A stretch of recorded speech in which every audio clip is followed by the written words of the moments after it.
أعوذ بالله من الشيطان الرجيم بسم الله الرحمن الرحيم الحمد لله رب العالمين حمدا يوافي نعمه ويكافئ مزيده سبحان الله الحمد لله ولا إله إلا الله الله أكبر ولا حول ولا قوة إلا بالله العلي العظيم العزيز العليم عدد كل حرف كتب ويكتب أبد الآبدين ودهر الداهرين سبحانك لا علم لنا إلا ما علمتنا إنك أنت العليم الحكيم واهدنا وفقنا إلى صراطك المستقيم وآفنا وعفنا برحمتك يا أرحم الراحمين اللهم ارزقنا الإخلاص في طلب العلم ونشر والعمل به في جميع الطاعات والعبادات وصلى الله على سيدنا محمد وعلى آله وصحبه أجمعين. Amma ba'du,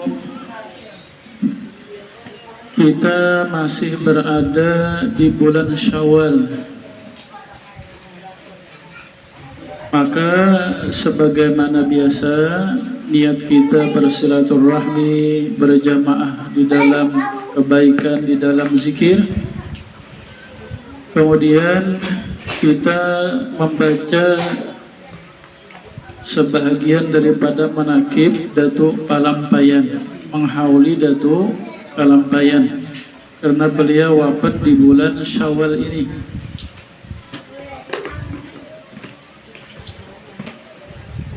Adalah Syekh Muhammad Arsyad bin Abdullah bin Abu Bakar Kalampayan. Lahir pada malam Khamis jam 3 dini hari 15 Safar 1122 Hijriah, 19 Maret 1710. Beliau wafat malam Selasa antara Maghrib dan Isya tanggal 6 Syawal 1227 Hijriah, 13 Oktober 1812 Masehi. Umur beliau 105 perhitungan Hijriah atau 102 hitungan Masehi. Beliau dimakamkan di Kalampayan, Maratapura.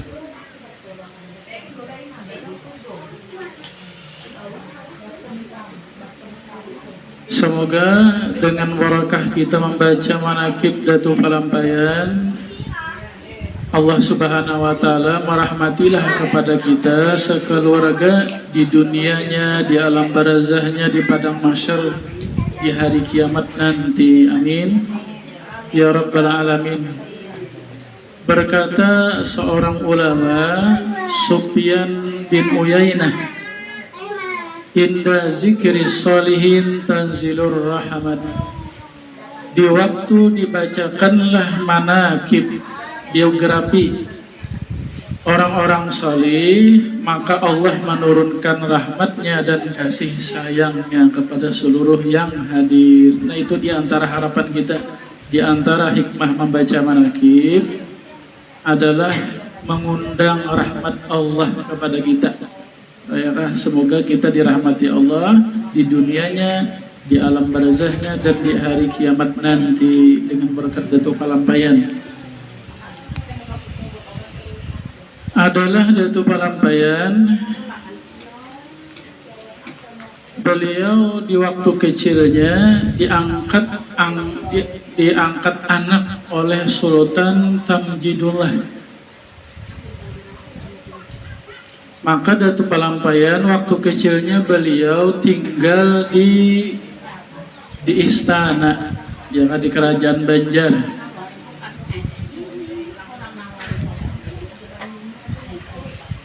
Di antara kebiasaan Sultan, seringlah beliau mengundang juga menteri-menteri ke istana, kemudian untuk bermalam di istana.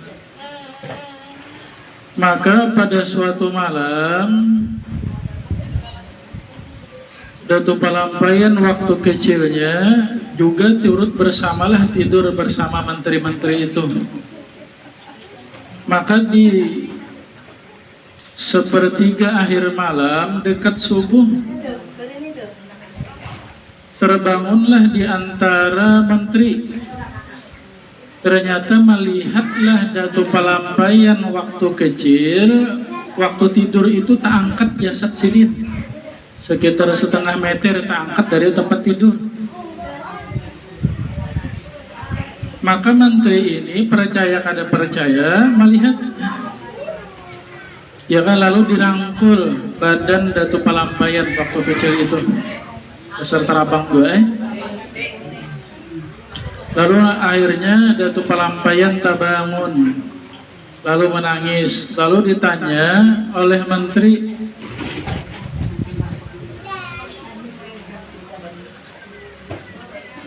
kata Datuk Palampayan, beliau bermimpi bahwa beliau diajak naik, ya kan, ke atas langit. Dalam tidur nih bermimpi ada yang membawain naik ke atas langit. Ternyata di alam nyatanya Sidin waktu tidur itu tak angkat guring, ya kan, ini masih bayi, masih halus lagi. Jadi artinya Datuk Palampayan ini memang sudah sejak kecil di antara orang yang diistimewakan Allah. Kemudian beliau oleh Sultan dikirim ke kota Makkah untuk mengaji. Umur 35 tahun diongkosi oleh raja mengaji ke Makkah. Berapa lamanya mengaji di kota Makkah? 30 tahun di Makkah, 5 tahun di Madinah hanyar bulik. Jadi umur 30 berangkat, bulik 35 tahun kemudian, 65 umur hanya bulik ke kampung. Sudah itu, ya kan. Lamanya nih mengaji di kota Makkah. Meninggalkan negeri, meninggalkan istri juga waktu itu sih sudah kawin.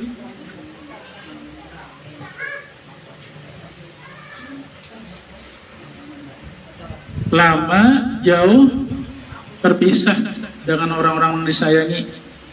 Kita ini nyamannya ngaji, ya kan, gurunya nang datang.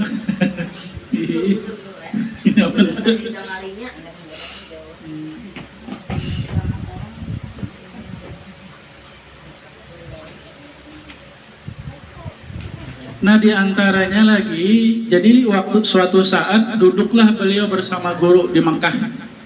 Lalu Sidin bercerita, guru, di kampung Ulun ada buah.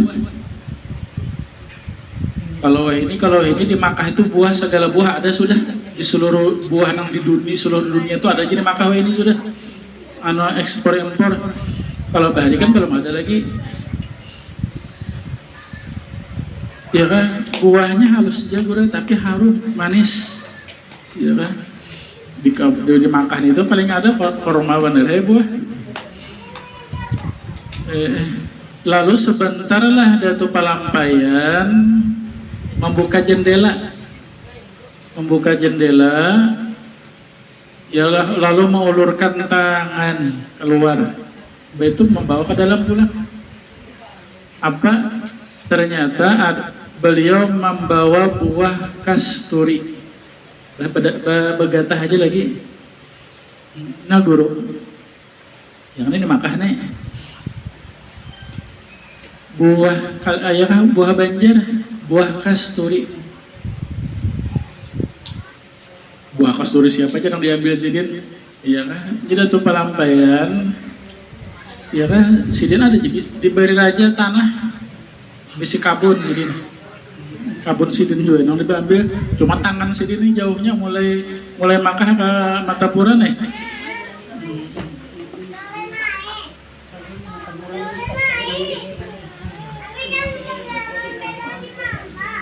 Kemudian diantaranya lagi di waktu pulang dari Makkah anak Banjar, ya kan, lalu singgah dahulu di Jakarta. Singgah di Jakarta ini singgah di kawan sidin Abdurrahman Misri ngarannya selama 2 bulan di Jakarta. Nah, selama beliau di Betawi bari ngarannya ya kan, Betawi. Nah, beliau berkunjung-kunjung lah ke tempat daerah, ke masjid, ke Langgah. Maka di waktu itu beliau beberapa masjid yang beliau benarkan arah kiblatnya. Di antaranya Masjid Jambatan 5 di Jakarta. Adalah bisa nang ke Jakarta. Kena cari kan? Ada kena di Betawi situ Masjid Jambatan 5 cari kena. Nah, di situ dibenarkan sidin arah kiblat masjidnya.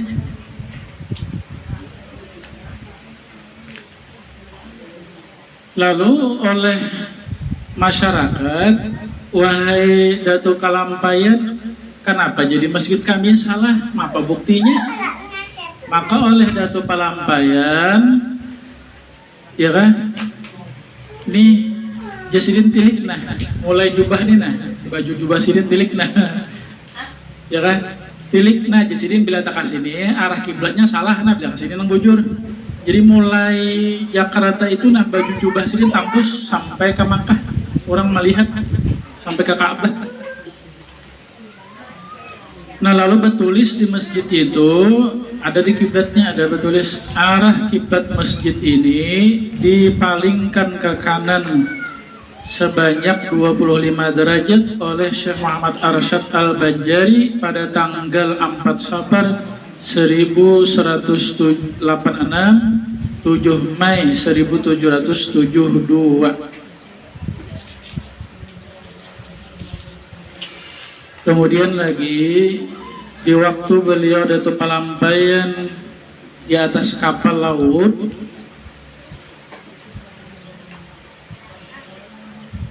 di tengah laut ini oleh Gubernur Jenderal ya ke Belanda nih ngangkut kapal nih. Jadi ditanya, wahai Syekh, wahai Datuk Kalampayan, berapa kira-kira dalamnya lautan ini? Maka oleh Datuk Kalampayan disebutlah dalamnya lautan ini ya kah beberapa ribu meter ya kah. Lalu oleh Gubernur Jenderal diadakan pengukuran, ternyata pas apa yang disebut oleh Datuk Kalampayan sesuai dengan ukuran. Nah ya kah, ini disebut namanya bagi wali Allah Ta'ala itu namanya karamat.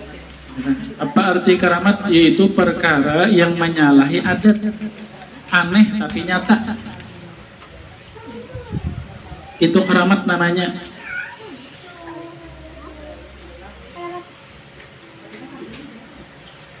Adakah karamat? Ada.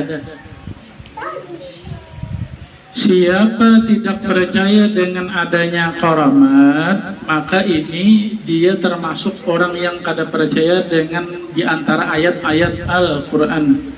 Karena dalam Al-Quran itu ada menceritakan karamat.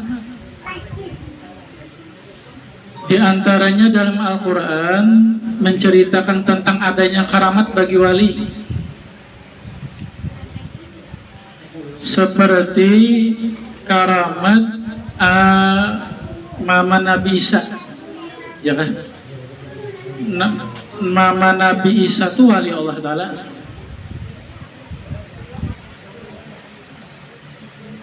Karamat sidin apa? Punya anak kada bisi laki, ya kan? Kada belaki, kada pernah disentuh lakian, kada pernah melihat lakian. Ternyata bisi anak Nabi Isa. Ya kan? Kalau orang wah ini ada yang kada belaki juga anak kan. Itu GBHN ngarannya gawe badulu. Anjir nikah, ya kan, mencoblos sebelum hari H.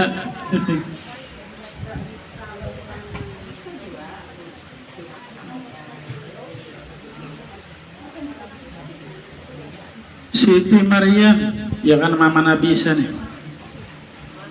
Jadi waktu Sidin melahirkan Nabi Isa itu, Sidin berpegang di pohon kormanya sudah mati sudah.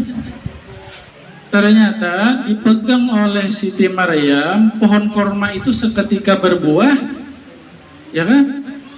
Kemudian didorong oleh Sidin, digoyang-goyang. Ternyata pohon, ya kan, buah korma itu jatuh. Itu keramat Nabi Isa, keramat Siti Maryam. Di waktu di dalam kamar ibadah Siti Maryam nih, dahulunya Siti Maryam ini dipelihara oleh Nabi Zakaria, di mana di dalam Masjid Aqsa Siti Maryam ini guring jadi kaum, jadi tukang berasih memelihara Masjid Aqsa. Jadi kiana wayah apa berasih, wayah orang kadada, wayah orang malam orang belikan. Lalu Nabi Zakaria ini membuka kamar Siti Maryam.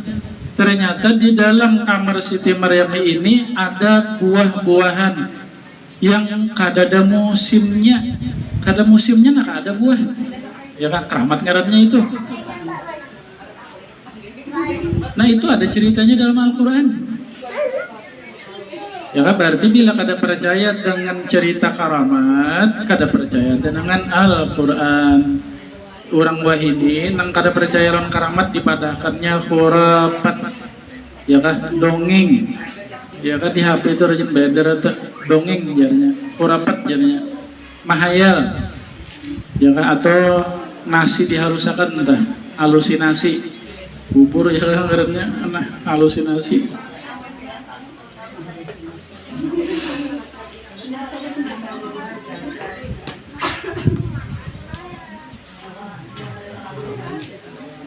Ada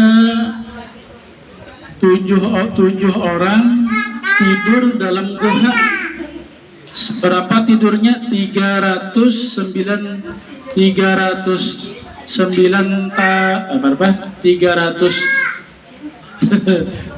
tahun tambah 9 tahun 309 tahun guring dalam goha Ashabul Kahfi, ya kan?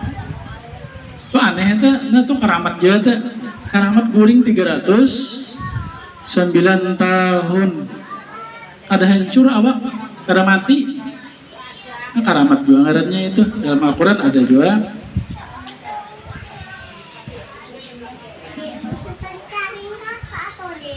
Nah walhasil karamat bagi wali itu ada.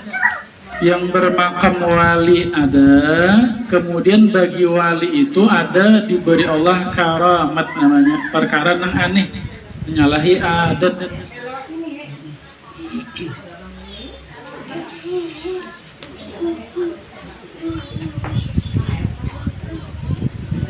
Jadi di antara hamba-hamba Allah ini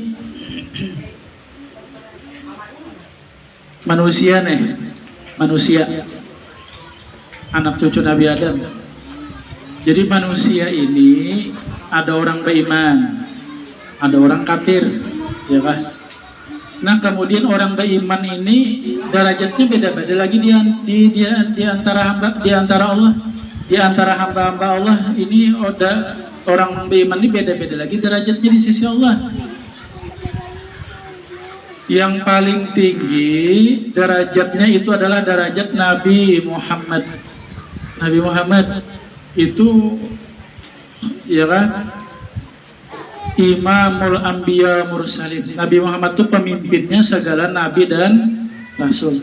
Kemudian di bawah Nabi Muhammad itu ada Nabi Ulul Azmi ngarannya. Kemudian di bawah Nabi Ulul Azmi, Nabi 25 rasul yang disebut dalam Al-Quran. Yang kita hafal rajin. Di bawah 25 rasul ini ada 313 rasul. Di bawah 313 rasul ini ada Nabi. Berapa nabi? 124.000 nabi.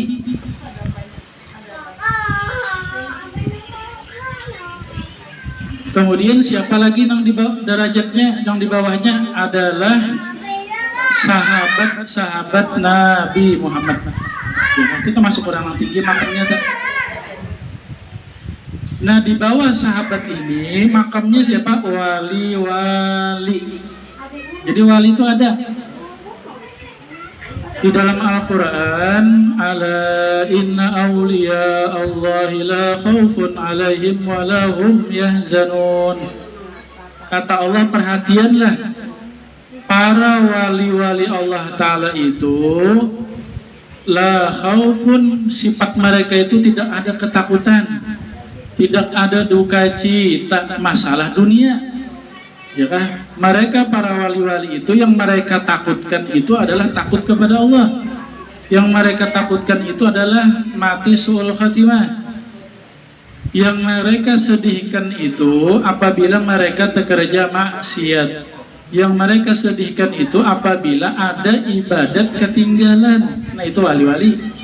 Lain kita beda kalau kita ini takutnya urusan dunia. Yalah. Takutan kalau laki diambil pelakor. Takutan susah, ya kalau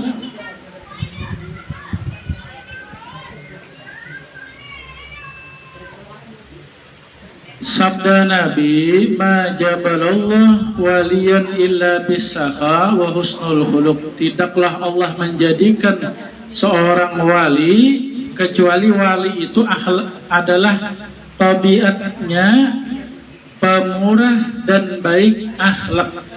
Ya, jadi ada arti wali itu, wali ada, Al-Quran ada menyebutkan, Nabi pun ada yang menyebutkan wali itu ada.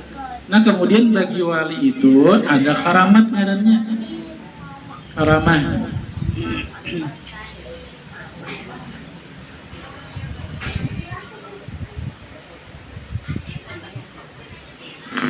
Di antara karamat Datu Palampayan nih lagi ya kah, bahwa makam Datu Palampayan itu setiap hari senantiasalah diziarahi orang, ya lah. Terutama hari Sabtu, hari Ahad tuh luar biasa tuh sasaknya bejajalnya orang ziarah. Ada berapa tahun udah? 200 tahun lebih sudah. Tetap aja makam Datu Palampayan itu diziarahi orang. Itu keramat itu ngarannya. Kalau kita mati siapa namanya lagi? Anak yang setahun sekali, belum tentu juga.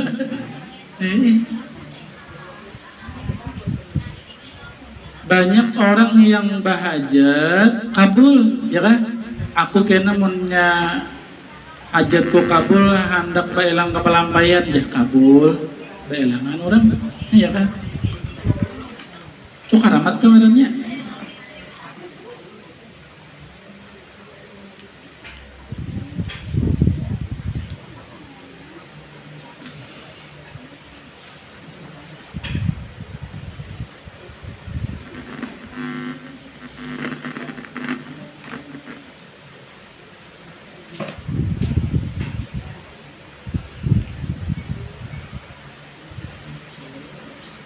Kemudian karamat bagi wali ini dua.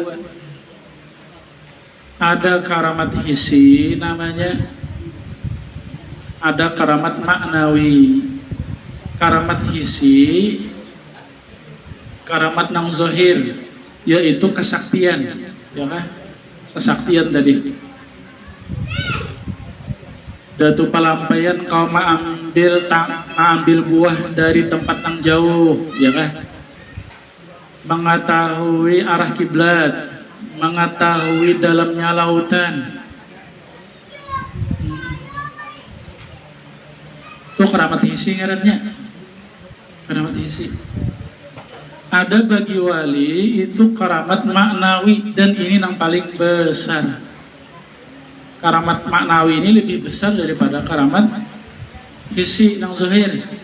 Karamat maknawi itu apa? yaitu mereka para wali-wali Allah Ta'ala itu senantiasa di dalam taat kepada Allah zahir dan batin, ya kan? Hati beliau senantiasa beribadah, zahir beliau senantiasa beribadah. Nah itu karamat yang paling besar, takwa, atau disebut istiqomah, ya kan? Arti istiqomah itu senantiasa di jalan Allah. Hati, pikiran, mata, penglihatan, telinga, pendengaran, dua tangan, dua kaki, ini seluruh anggota tubuh ini senantiasa di dalam taat kepada Allah. Itu karamat yang paling besar. Beda kalau lain kita kayak kan. Kalau kita ini ada waktunya kena bermaksiat, mata kada terjaga, lidah kada terjaga, hati banyak lupa lawan Allah. Nah ya karamat ngarannya. Kalau mereka para wali-wali Allah itu hati mereka, pikiran mereka itu kada pernah lupa Allah. Ya kan senantiasa memandang Allah, musyahadah, mengingat Allah. Ya kan kita ini banyak ada ingatan Allah Ta'ala lah.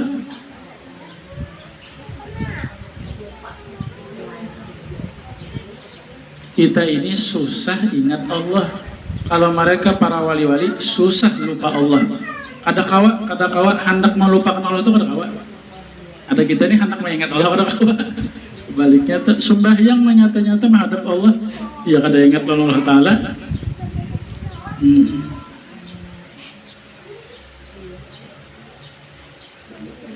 Kita nasa tidak-tidaknya banyak ingat Allah barang kada belupa nasa kada kawa juga. Ya kan setidak-tidaknya banyak ingat Allah, ya kan?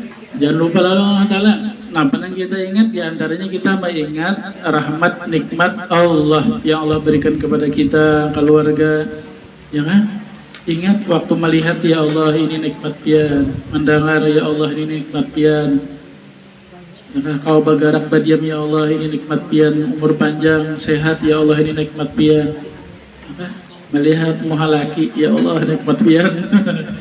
Oh kada bisa laki jablah ya kan? Lihat anak ya Allah ini nikmat ya. Sekurang-kurangnya banyak barang mengingat Allah, mengkada belupa kalau kita kecuali makamnya wali. Ya kan melihat alam semesta ingat Allah yang menciptanya, ya kan mencipta matahari Allah, menciptakan terang matahari, panasnya matahari Allah. Jangan disumpahi matahari. Panasnya aja. Nah, iya tuh menyumpahnya kada ingat Allah Ta'ala. Menggantang lalu harinya. Ada ciptaan Allah itu pengaturan Allah. Kena hujan terus ya. Saya kan salah juga nih. Ada hujan ciptaan Allah, pengaturan Allah.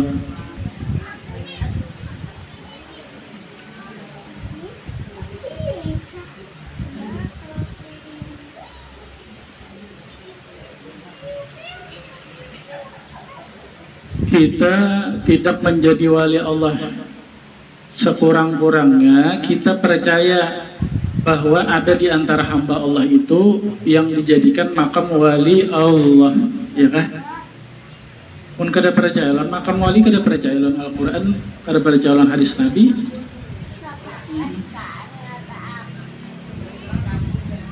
Kita tidak menjadi wali Allah, maka kita barang mencintai wali-wali Allah, ya kan? Ziarah makam wali, mahauli wali, membaca manaqib wali.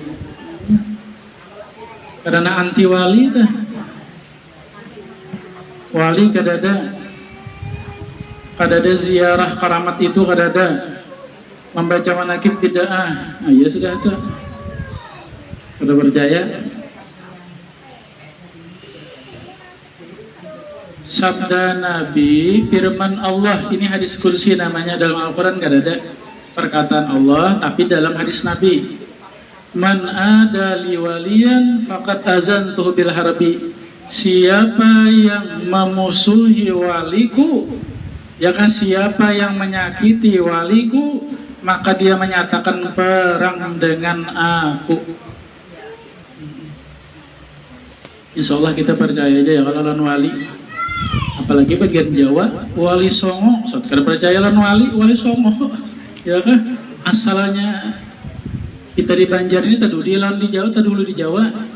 Islamnya kita nang Islam di Banjar ini berkat wali songo mengirim, ya kan? Wali songo mengirim anaknya utusannya ke Banjar, lalu negeri Banjar ini berislam. Nah, semoga kita mendapat barakah dan syafaat dari junjungan kita Nabi besar Muhammad SAW.